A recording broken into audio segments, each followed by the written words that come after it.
गरुडगमन तव चरणकमलमिह मनसि लसतु मम नित्यम् गरुडगमन तव चरण राम राम वेलकम टू भोजनालय तमिल இன்னைக்கு நம்ம போஜனாலயால என்ன ரெசிபி பார்க்க போறோம்னா மகாலயபக்ஷம் லஞ்ச் மெனுல டே 6 ஓட லஞ்ச் மெனு பார்க்க போறோம்.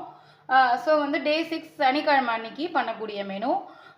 ஸோ வந்து சிம்பிளான மெனு தான், பட் டேஸ்டியான மெனு. என்னன்னா வாழைக்காய் வச்சு ஒரு பொடி பண்ண போகிறோம். சாதத்தில் பிசைஞ்சு சாப்பிட்ற மாதிரி வாழைக்காய் பொடி.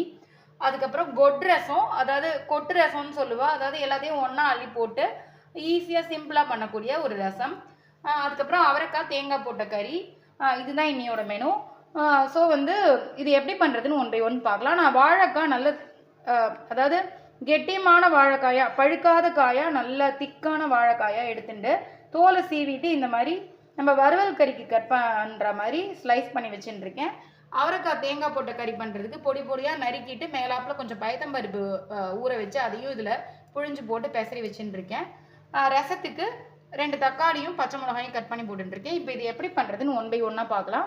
இந்த வீடியோக்குள்ளே போகிறதுக்கு முன்னாடி நம்மளோட போஜனாலய தமிழ் சேனலை மறக்காமல் சப்ஸ்கிரைப் பண்ணிக்கோங்க. இப்போ வீடியோக்குள்ளே போகலாம். ஸோ இப்போ ஃபஸ்ட்டு வாழைக்காய் பொடிக்கு வறுத்துக்கு போகிறோம். அதுக்கு கொஞ்சமாக எண்ணெய் விட்டு வச்சுருக்கேன். கடாயில் 2 கட்டி பெருங்காயம் சேர்த்துக்கிறேன்.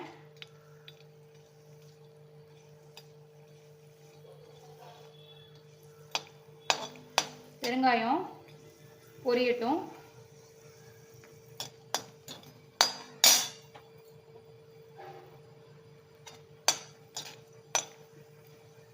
இப்போ பெருங்காயம் பொரிஞ்சிருத்து. அது தனியாக எடுத்துன்ட்டு அதில் ஒரு 2 டேபிள் ஸ்பூன் கடலைப்பருப்பு, 2 டேபிள் ஸ்பூன் உளுத்தம்பருப்பு அதை சேர்த்து இதையும் நல்லா கோல்டன் ஃப்ரை ஆற அளவுக்கு வறுத்துக்க போகிறோம்.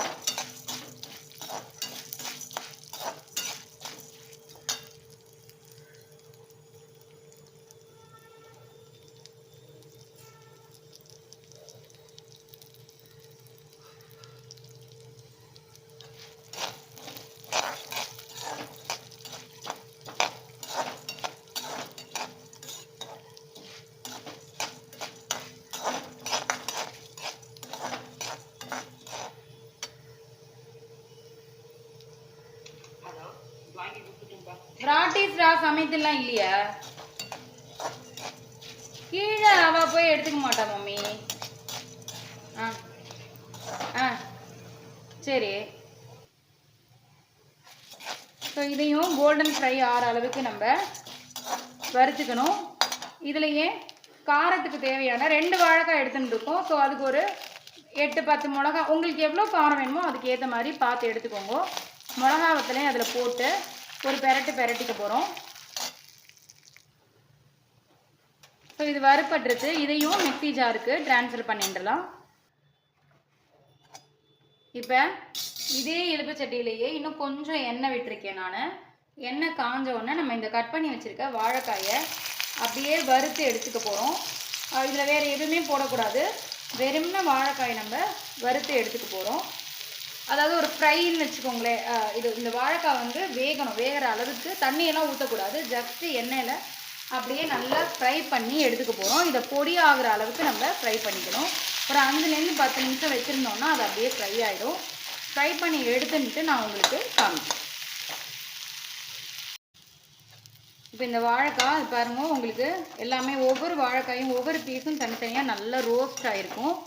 அதாவது நம்ம கறிக்கு எப்படி வந்து வதக்குவோம் அந்த மாதிரி இதை நல்லா வதக்கிக்கணும். ஆனால் இதில் எதுவுமே போடக்கூடாது. ஜஸ்ட்டு நம்ம வெறும் இழுப்பு சட்டியில் எண்ணெய் விட்டு இந்த மாதிரி வறுத்துட்டுருக்கோம், அவ்வளோதான். இப்போ இதை அடுப்பை ஆஃப் பண்ணிட போகிறேன். பண்ணிவிட்டு இந்த வாழைக்காய் நல்லா ஆறணும். சூடாக இருக்கக்கூடாது, கண்டிப்பாக நல்லா ஆறணும். அது மாதிரி இந்த உளுத்தம்பருப்பு, கடலைப்பருப்பு, பெருங்காயம், புளி, உப்பு இது எல்லாத்தையும் நம்ம இந்த மாதிரி குறைன்னு பொடி பண்ணிட்டாச்சு. இப்போ இதுக்கு மேலேயே இந்த வாழைக்காய் பாதையெல்லாம் நல்லா ஆறி இருக்குது, அதையும் போட்டு குறைப்பாக பொடி பண்ணி எடுத்துன்னு வர போகிறோம். மொத்தமாக பண்ண வரலைன்னா கொஞ்சம் கொஞ்சமாக போட்டு பொடி பண்ணிக்கலாம். இப்போ இது பார்த்தீங்கன்னா தெரியும், நம்ம போட்டிருந்த அந்த பருப்பு, வாழைக்காய் எல்லாத்தையும் நம்ம பொடி பண்ணி எடுத்துன்னு வந்தாச்சு. இந்த மாதிரி குறைன்னு பண்ணிட்டோம்னா தான் நல்லாயிருக்கும் சாதத்தில் பிசைஞ்சு சாப்பிட்றதுக்கு. பண்ணி முடிச்சதுக்கு அப்புறமா எல்லாத்தையும் ஒன்றா இந்த மாதிரி இப்படியே கலந்து விட்டுறணும். நல்லா ஆறுனதுக்கப்புறம் பண்ணினோம் அப்படின்னா இந்த மாதிரி உதிர உதிராக சூப்பராக வரும். நல்லா சுடுற சாதத்தில் நம்ம நெய் இல்லைன்னா நல்லெண்ணெய் விட்டுண்டு சாப்பிட்டோம்னா அல்டிமேட்டாக இருக்கும். பாருங்க, உங்களுக்கு காமிக்கிறதுக்காக தான் நான் இப்போது கலந்து காமிக்கிறேன். இது எப்படி வந்திருக்குன்னு பாருங்க. நல்லாவே இன்னும் ஆற பார்த்தீங்கன்னா நல்லா உதிராக வந்துடும். இது நீங்கள் வந்து பத்து இல்லாமல் இந்த மாதிரி இறக்கி வச்சு வறுத்துட்டு தான் பண்ணுறேங்கிறதுனால இதை வந்து நீங்கள் ஃப்ரிட்ஜில் கூட ஸ்டோர் பண்ணி வச்சுட்டு சாதத்தில் பிசைஞ்சு சாப்பிட்லாம் எப்போ உங்களுக்கு வேணுமோ. நம்ம எப்படி தேங்காய் பொடி இந்த மாதிரி கருவேப்பிலை பொடி இதெல்லாம் சாப்பிட்றோமோ அது மாதிரி இந்த வாழைக்காய் பொடி ரொம்ப டிஃப்ரெண்ட்டாக இருக்கும். ஸோ வாழைக்காவும் நம்ம ஏதாவது ஒரே மாதிரி கறி இந்த மாதிரி பண்ணாமல் இந்த மாதிரி பொடியாகவும் பண்ணிக்கலாம். ஸோ காய் மட்டும் நல்லா பழக்காயாக இல்லாமல் நல்ல கெட்டிமான காயாக இருந்ததுன்னா போதும். அவ்வளோதான், இப்போ வாழைக்காய் பொடி ரெடி ஆகிடுது. இப்போ நெக்ஸ்ட்டு இதே இழுப்பு சட்டிலேயே அவரைக்காய் கறி பண்ணிக்க போகிறோம். 2 காஞ்ச மிளகா தாளிச்சிக்கிறேன். 2 3 காஞ்ச மிளகா தாளிச்சிக்கோங்க. அதுக்கப்புறம் தேங்காய் எண்ணெய் தான் நான் விட்டு வச்சுருக்கேன். ஸோ தேங்காய் எண்ணெய் சூடானதும் காஞ்ச மிளகா போட்டிருக்கேன். கடுகு போட்டுக்கிறேன். அதுக்கப்புறம் கடுகு வெடிச்சதுக்கப்புறமா உளுத்தம்பருப்பு கொஞ்சமாக சேர்த்துக்கிறேன். நான் எப்பயுமே இந்த மாதிரி கறி வகைகள்லாம் பண்ணும்பொழுது அரை உளுத்தம்பருப்பு, அதாவது உடச்ச உளுத்தம்பருப்புன்னு சொல்லக்கூடிய உளுத்தம்பருப்பு தான் யூஸ் பண்ணுவேன். ஸோ அது வந்து கொஞ்சம் தாளிப்புக்கு நல்லாயிருக்கும், ஈஸியாக கடிச்சிட முடியும். நம்ம அரைக்கிற விஷயங்களுக்கெல்லாம் முழு உளுந்தும், தாளிக்கிறதுக்கு வந்து இந்த மாதிரி அரை உடச்ச உளுந்தும் யூஸ் பண்ணிட்டோம்னா நல்லாயிருக்கும். ஒரு சின்ன டிப்ஸு. ஸோ கடுகு வெடித்து உளுத்தம்பருப்பு செவந்துருத்து, மிளகாயும் பொரிப்பட்டுருது. இதில் பெசரி வச்சுருக்கேன் இந்த அவரைக்காய் பயத்தம்பருப்பு ரெண்டையும் அப்படியே இதில் போட்டுக்கிறேன்.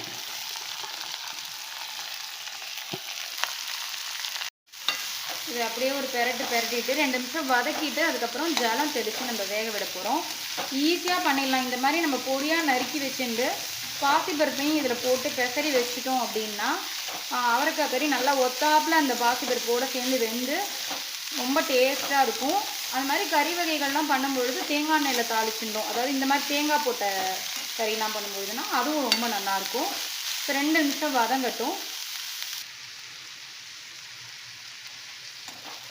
இது வதங்கிடுச்சு. இதை கொஞ்சமாக ஜலம் தெளித்து விடுறேன் நான். ஸோ இந்த அவரைக்காய் வேகிற அளவுக்கு 2 நிமிஷம் நம்ம இந்த தண்ணி வற்றி இந்த காய் வெந்துருச்சுன்னா நம்ம தேங்காய் போட்டுக்கலாம். உப்பு பெருங்காயம் தேங்காய் போட்டுக்கலாம். ஸோ இப்போ இது நல்லா வதங்கிடுச்சு.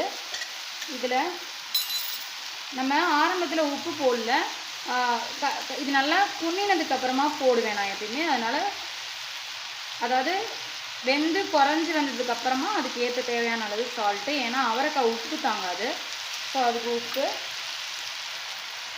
பெருங்காயம் போட்டு ஒரு பெரட்டி விட்டுட்டோம்னா பெருங்காயம் போட்டாச்சு. இப்போ இது தேங்காய் போட்ட கறிங்கிறதுனால திருகின தேங்காய் சேர்த்துடும்.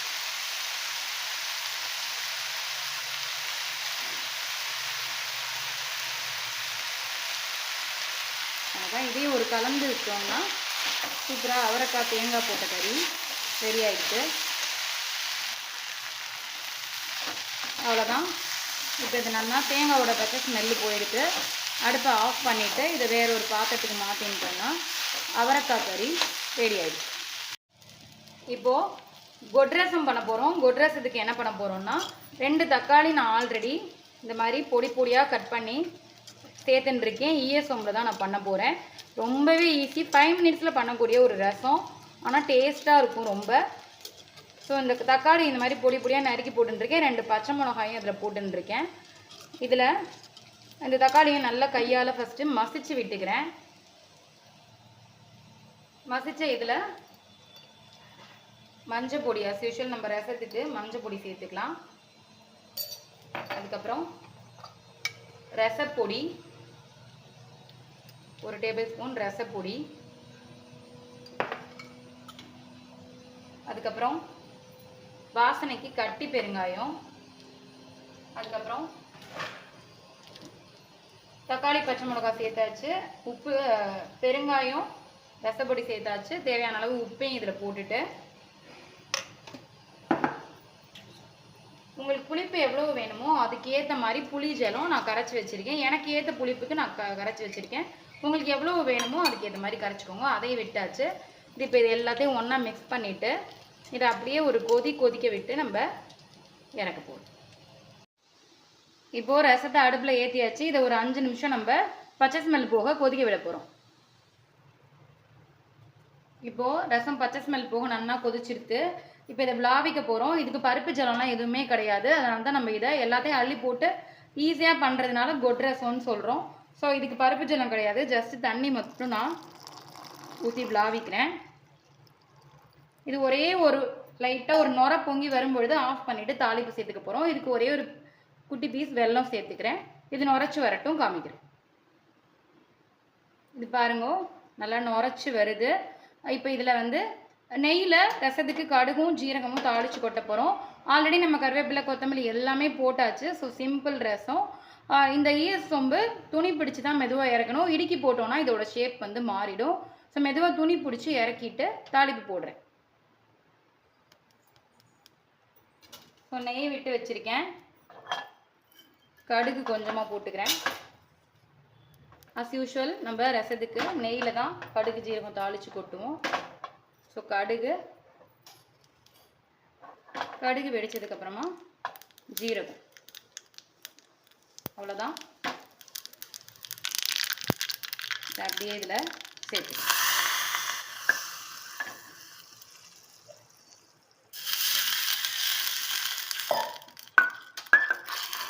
சூப்பரான கொட் ரசம் ரெடி ஆயிடுது. ஸோ இன்றைக்கி மகாலயபக்ஷம் டே 6 உடைய லன்ச் மெனு என்னன்னு பார்த்தீங்கன்னா சூடான சாதம், வாழைக்காய் பொடி பண்ணியிருக்கோம். இந்த சூடான சாதத்தில் நெய் இல்லைன்னு நல்லெண்ணெய் விட்டு பிசைஞ்சு சாப்பிட்றதுக்கு வாழைக்காய் பொடி, அதுக்கப்புறம் அவரைக்காய் கறி, கொட் ரசம் பண்ணியிருக்கோம். சிம்பிளான லன்ச் மெனு. இந்த வாழைக்காய் பொடி சாதத்துக்கு வெறும் தயிர் தொட்டு சாப்பிட்டா ரொம்ப டேஸ்ட்டாக இருக்கும். ட்ரை பண்ணி பாருங்க. ஸோ இன்னைக்கு தான் இதுதான் மகாலயபக்ஷம் டே 6 உடைய simple healthy lunch menu. So எல்லாருமே ட்ரை பண்ணி பார்த்துட்டு மறக்காமல் எப்படி இருந்ததுன்னு உங்களோட கமெண்ட் சொல்லுங்க. திரும்ப ஒரு சூப்பரான ரெசிபியில் மீட் பண்ணுறேன். தேங்க்யூ. ராம் ராம். ராம் ராம். இன்னைக்கு நம்ம போஜனாலயாவில் மகாலயபக்ஷம் அன்னைக்கு பண்ணக்கூடிய பலகாரத்தில் சப்பாத்தி எப்படி பண்ணுறதுன்னு பார்க்க போகிறோம். ஸோ இன்னைக்கு சப்பாத்தி பண்ணுறதுக்கு 1 கப்பு கோதுமை மாவு எடுத்துன்னு இருக்கேன். அதுக்கு தேவையான அளவுக்கு சால்ட் போட்டுக்கிறேன். இதுக்கு இன்னொரு சின்ன டிப்ஸு சொல்கிறேன். இதில் கொஞ்சமாக சுகர் ஆட் பண்ணிக்கிறேன். ஆட் பண்ணிட்டு ஃபஸ்ட்டு ஒரு 2 டேபிள் ஸ்பூன் நெய் போட்டுக்கிறேன். ஸோ நீங்கள் சப்பாத்தி பிசைறதுக்கு முன்னாடி இந்த டிப்ஸை ஃபாலோ பண்ணிட்டீங்கன்னா கொஞ்சம் சாஃப்டாக வரும். இந்த உப்பு சர்க்கரை நெய் போட்ட இதை ஃபஸ்ட்டு நல்லா கலந்து விட்டுக்கணும். இதுக்கப்புறமா நீங்கள் இதெல்லாம் ஈவனாக கலந்து விட்டுன்றதுக்கு அப்புறமா நீங்கள் ஜலம் விட்டு எப்பயும் போல் அஸ் யூஷுவல் சப்பாத்தி மாவு பிசைஞ்சிடனா சப்பாத்தி நல்லா சாஃப்டாக வரும். ஸோ நீங்கள் ஃபுல்காவாகவும் பண்ணிக்கலாம், சப்பாத்தி நார்மல் சப்பாத்தியாகவும் இட்டு பார்த்துக்கலாம். ஸோ இப்போது அஸ் யூஷுவல் நம்ம சப்பாத்தி மாவு ஜலம் விட்டு பிசைஞ்சு எடுத்துக்கலாம்.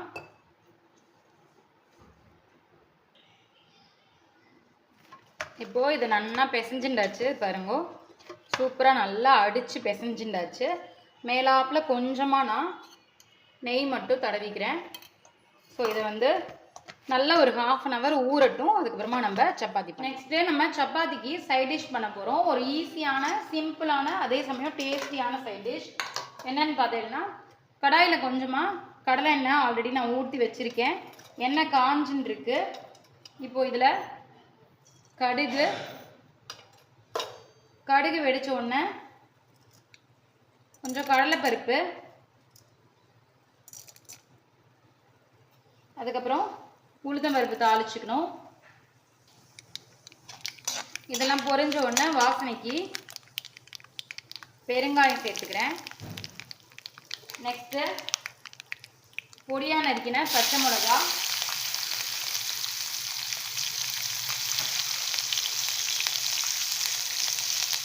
அதுக்கப்புறம் இஞ்சி ஒரு துண்டு, இதெல்லாம் வதங்கினதுக்கப்புறமா ஒரே ஒரு தக்காளி, அதையும் நான் பொடியாக நறுக்கி சேர்த்துக்கிறேன். எல்லாத்தையும் ஒரு 2 நிமிஷம் நம்ம வதக்கணும்.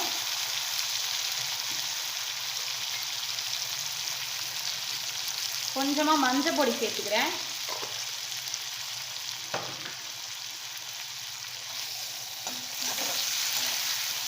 ரெண்டு நிமிஷம் நம்ம இதை வதக்கிக்கலாம்.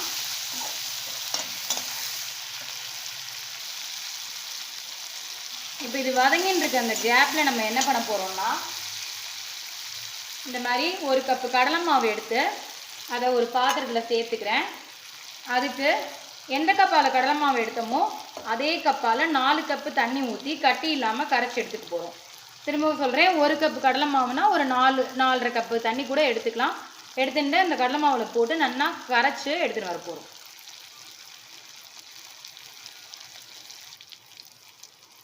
இப்போ இந்த கடலை மாவு 4 கப்பு ஜலம் விட்டு நம்ம கரைச்சி எடுத்துட்டாச்சு. இதில் இந்த வதங்கிருக்கு இல்லையா, இதில் அப்படியே நம்ம இதை விட்டுண்டு பொறுமையாக அப்படியே கொஞ்சம் கெட்டியமாகிடுதுன்னா நம்ம இது பண்ணிடலாம். இதுக்கு இப்போது தேவையான அளவு சால்ட் சேர்த்து, ஃபஸ்ட்டு இதுக்கு தேவையான அளவு சால்ட்டு சேர்த்துக்கிறேன். உப்பு பார்த்துட்டு போட்டுக்கணும், கடலை மாவு உப்பு தாங்காது. ஸோ 2 நிமிஷம் இப்படி சேர்ந்த மாதிரி வந்துடுதுன்னா நம்ம இறக்கிடலாம்.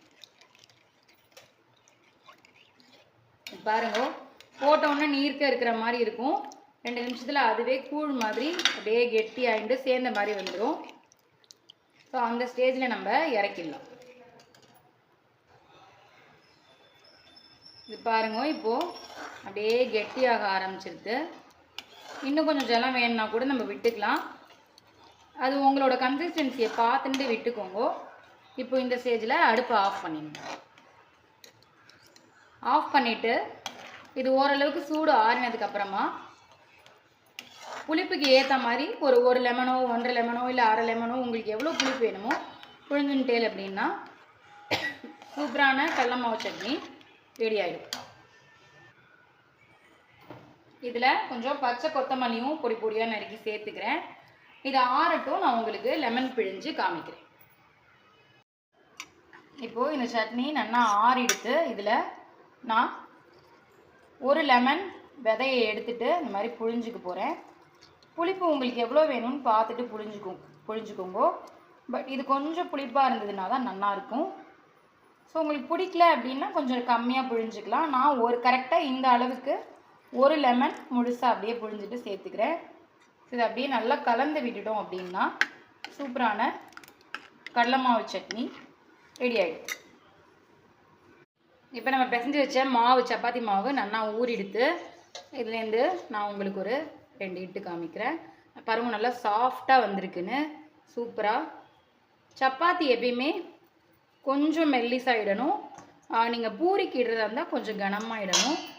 ஸோ இந்த அளவுக்கு உருண்டை உருட்டிண்டு இட்டுக்க வேண்டியதான். கொஞ்சமாக நான் மாவு இதிலே போட்டு வச்சுருக்கேன்.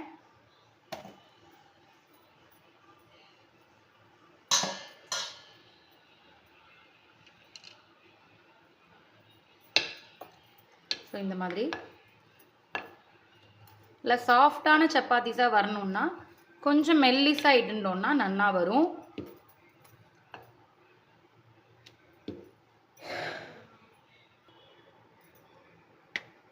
ஸோ இந்த மாதிரி நான் எப்பயுமே மேடையில் தான் வச்சுக்கிடுவேன். ஏன்னா நான் எப்பயுமே க்ளீனாக தொடச்சி வச்சுருப்பேன், எண்ணெய் பிசுக்கு எதுவுமே இல்லாமல். நீங்கள் சப்பாத்தி கட்டையில் இட்டுக்கிறதுனா கூட இட்டுக்கோங்க. ஸோ அவ்வளோதான், நல்லா மெல்லிஸான சப்பாத்தியாக இட்டுக்க போகிறோம். இப்போது கல் காஞ்சிருத்து, சப்பாத்தி இதில் சேர்த்துக்கிறேன். ஸோ எப்பயுமே நீங்கள் சப்பாத்தி போடும்பொழுது இந்த மாதிரி போட்ட உடனே நெய்யோ எண்ணெயோ விடாமல் ஃபஸ்ட்டு ஒரு பக்கம் இந்த மாதிரி வெந்ததுக்கப்புறமா, அதாவது ஓரளவுக்கு லைட்டாக வெந்ததுக்கப்புறமா இதை இந்த மாதிரி திருப்பி போட்டுக்கிட்டு இப்போ நீங்கள் நெய் விட்டேல் அப்படின்னா இது நல்லா உப்பிண்டு வரும். உங்களுக்கு பார்த்தா தெரியும். ஃபஸ்ட்டு பக்கம் லைட்டாக வெந்த உடனே நீங்கள் உடனே திருப்பி போட்டுட்டு அதுக்கப்புறம் நெய் விடுங்கோ. இப்போ 2 பக்கமும் திருப்பி போட்டோம் அப்படின்னா சூப்பரான சப்பாத்தி வரும். சாஃப்டாக நல்லா உப்பிண்டு வரும். சுட சுட நீங்கள் சாப்பிட்டேல் அப்படின்னா ரொம்ப சூப்பராக இருக்கும். இது ஆறிடுதுனா கூட ரொம்ப நல்லா சாஃப்டாகவே வரும். உங்களுக்கு பார்த்தாலே தெரியும் எப்படி இருக்குன்னு. நல்லா சாஃப்டாக லேயர் சப்பாத்தி மாதிரி நம்ம வந்து மடித்து இடாமலேயே இது நல்ல லேயர் சப்பாத்தி மாதிரி சூப்பராக வரும். அவ்வளோதான், வெந்துடுதுன்னா இதை நம்ம எடுத்துடலாம்.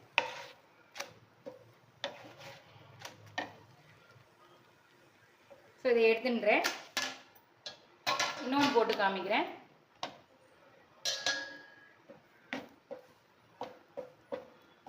ஸோ ஃபஸ்ட்டு ஒரு பக்கம் வெந்ததுக்கப்புறமா அப்படியே திருப்பி போட்டுட்டோம். இப்போ நீங்கள் நெய் விட்டேல் அப்படின்னா சப்பாத்தி உப்பிண்டு வரும். எப்பயுமே நெய் விட்டு செஞ்சோம் அப்படின்னா சப்பாத்தி சூப்பராக வரும். இது பாருங்க, உங்களுக்கு பார்த்தா தெரியும். ஸோ அவ்வளோதான், இது சாஃப்டாக சூப்பராக உப்பிண்டு வர சப்பாத்தியாக இருக்கும். அவ்வளோதான், இதே மாதிரியே நம்ம எல்லாத்தையும் போட்டு எடுத்துக்கலாம். ஸோ சூப்பரான சாஃப்ட் சப்பாத்திஸ் வித் பாம்பே சட்னி, கடலை மாவு சட்னியோட இன்றைக்கி மகாலயபக்ஷம் பலகாரம் ரெடியாக எடுத்து ரொம்பவே சிம்பிள். நான் சொன்ன மாதிரி நீங்கள் மாவு பிசையும் பொழுது டிப்ஸ் யூஸ் பண்ணிக்கோங்க. அது மாதிரி சப்பாத்தி போடும்பொழுதும் இந்த மாதிரி டிப்ஸ் யூஸ் பண்ணி எல்லாருமே ட்ரை பண்ணி பார்த்துட்டு மறக்காமல் எப்படி இருந்ததுன்னு உங்களோட கமெண்ட் சொல்லுங்கள். அஸ் யூஷுவலாக நம்ம எப்பயும் செய்கிற டிஃபனாக இருந்தால் கூட கொஞ்சம் மாடிஃபிகேஷன் பண்ணிடணும் அப்படின்னா ரொம்பவே டேஸ்ட்டாகவும் இருக்கும், ஹெல்த்தியாகவும் இருக்கும். திரும்ப ஒரு சூப்பரான ரெசிபியில் மீட் பண்ணுறேன். தேங்க்யூ. ராம் ராம்.